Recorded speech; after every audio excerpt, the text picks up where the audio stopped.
Good morning. Good morning. Welcome back to Football Heritage TV from a very bright South London, where I am at the moment, sitting in an egg chair, chilling out, thinking to myself, what's going to happen in this transfer window? What are Tottenham Hotspur going to do?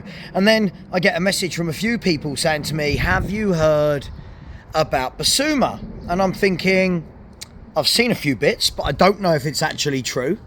But here we are. What I'm hearing, and the reports are, that Fenerbahce would like to sign Yves Bissouma from Tottenham Hotspur. Now, not just Yves Bissouma, but apparently they want Son as well. Apparently they want Son. And of course, what's the link between Tottenham Hotspur and Fenerbahce? Of course, it is Jose Mourinho, our ex-manager, one of the world's greatest managers for the last 20, 30 years. And apparently he is looking for reinforcements.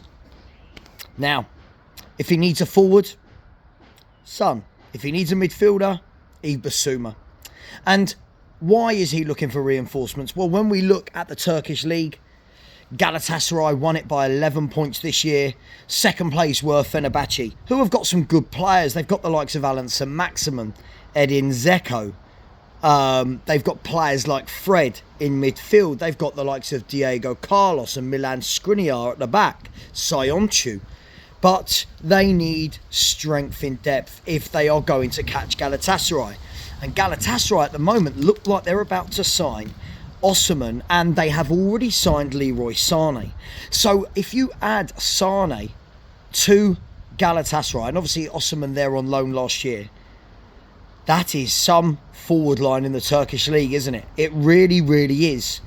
But let's see, why would Jose Mourinho want these two players? Well, let's start with Yves Bissouma. Yves Bissouma for me is an enigma. He truly is. He's one of those midfielders that before he joined, I think every Spurs fan said, yeah, I like this guy. This guy is a top footballer. And it hasn't quite panned out that way. There has been moments where he looks absolutely brilliant. Absolutely brilliant. Where he looks like a bulldozer in midfield. He looks like he can drive through any team, mop up, put out fires, great in the tackle, really good with his recovery runs. But we also know that he has the games where that doesn't happen. And he's a bit lackadaisical, a bit clumsy, silly fouls, giving away penalties. We know that he's not the greatest passer of football. But then equally, you could argue that if you know that, why would you ever play him in a position where he needs to be doing that? For me, Bissouma is at his best when he's getting the ball deep, driving past players, beating the press, and then laying it off to somebody else as he's driven forward with the ball. And we've seen some really good cameos in that, especially in the Europa League, against the likes of Frankfurt, against Bodo, in the final against Man United. We saw Yves Bissouma at his best. But for 3 years now, 3 seasons he's been at Spurs, he's made exactly 100 appearances. And it's never really been the blockbuster signing that we thought it was going to be. Lots of people talk about on his day, he's one of the best midfielders in the country. Loads of people got very excited at the beginning of last year. If you remember, Arsenal had signed Declan Rice for 100 million. And Spurs fans are going, gutted, they spent 100 million. We only spent 25 on Bissouma.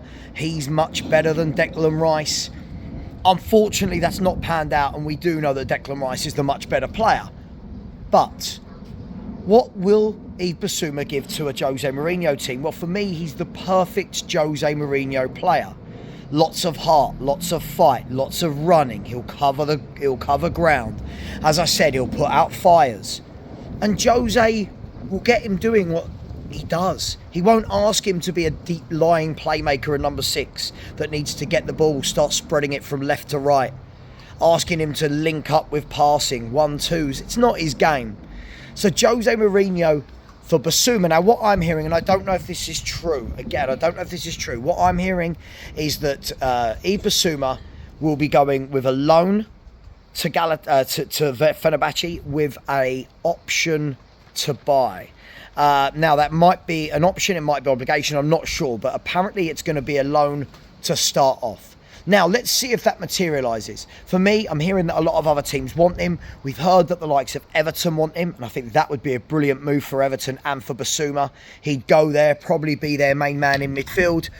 So let's see what happens. That we're hearing that there's a lot of teams as well in Saudi that are looking at Bissouma, and possibly some in the MLS. So keep an eye on that one. I think that's going to be interesting. And for me, I've said this about many of our players at Tottenham. There's no one where I really would be absolutely gutted if they left. There's no one where I would wake up and you say, X, Y or Z has left, and I'd go, oh my God, what? They're amazing. There's players, of course, I'm happy to keep, the likes of Maddison and Bergvall and Van der Ven, and sure. But there's no one where I look and go, that would be earth-shattering, or how will we cope without that footballer? And I don't see any difference with Yves Bissouma in that. If he stays, brilliant. I think Thomas Frank will get the best out of him. If he goes, we wish him luck. No ill feelings. Thank you for your contribution to the Europa League win. And good luck with the rest of your career. Now, Sonny. Son. Son is another one. For me, this is not the Son we used to know and love. This is now an ageing version of that, and there's nothing wrong with that. That's natural. That happens to all players. Some players get better as they get older. Some players just keep going on and on and on. You look at the likes of Pepe, Thiago Silva, Zlatan Ibrahimovic, Teddy Sheringham, these players, Ronaldo, Messi, they just keep going and going and going. Unfortunately, I don't think Son is that type. Son, for me, looks like he needs to be at his peak. Otherwise looks a very ordinary footballer to me. He's lost that yard of pace. He's lost that fear factor, I think would be fair to say. He had it in abundance for years and years and years in the Premier League. He scared the bejesus out of fullbacks, out of centre-backs. Now I'm not sure he does. Now the argument could be, well, did Ange get the best out of him? Sure, did Ange get the best out of him? But for me, it's not just about where he was played. It was his touch. It was his passing.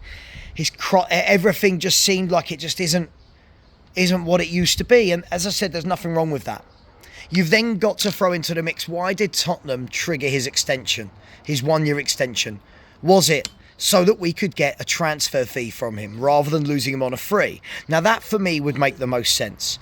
I still think you'd be able to get 35, 40 million pounds for Son on a player who's going to be 33 next month, on a player who is nowhere near the levels he was. For me, that would be a good fee. Other people are saying, well, hang on, why would Spurs let Son go? Look at the revenue that he brings in from a marketing perspective. You know, look at the revenue he brings in. He is the most famous man in South Korea. He's loved and adored by everybody at Spurs, everyone in Korea. He's the reason we keep going to South Korea for our pre-season tours. So would Daniel Levy want to lose that revenue? Then you have to weigh it up. Well, if he goes next summer on a free, then you're losing all of that revenue, plus you're getting no transfer fee. So for me, I think it makes sense to sell him on. I don't know about you guys. I want to see something new, something fresh. I want to see new ideas. I want to be excited about, oh my God, we've just signed that winger. This is going to be exciting. But what would he do out there? He has obviously had his best seasons when playing for Jose Mourinho. His best seasons in a Spurs shirt were playing for Jose. Jose got the best out of him and Kane. So would it be a match made in heaven? It could well be. So, will Son go to Fenerbahce? Will Bissouma go to Fenerbahce? Is Jose going to be able to get his men? For me, I think they can both go with our blessings as fans, and we say thank you very much for your contributions. Some people a little bit more emotionally attached to Son. We do this a lot with players. Can't let him go. He's amazing. I love him. For me, I think we've got to learn the lessons of the Lamellas for 9 years. Sanchez was here for ages, wasn't he? Sissoko, Dyer, Winks, Ali. We just seem to keep hold of them. Lloris. We seem to keep hold of these players for far too long. Let me know your thoughts. Let's see what happens. I tell you what, though. It is going to be a very, very busy summer at Tottenham. I can bet my bottom dollar on that happening. keep an eye out as well. Lots of talk about Vissa, lots of talk about Mbeumo, and also this morning, heard a little rumour about Yarmouk, the central midfielder that Brentford have got as well. So Thomas Frank took him to Brentford. Will he be bringing him to White Hart Lane? Take care. I'll see you tomorrow. We'll be back tomorrow with the Spurs review, 7:30. Take care. And as always, come on, you Spurs.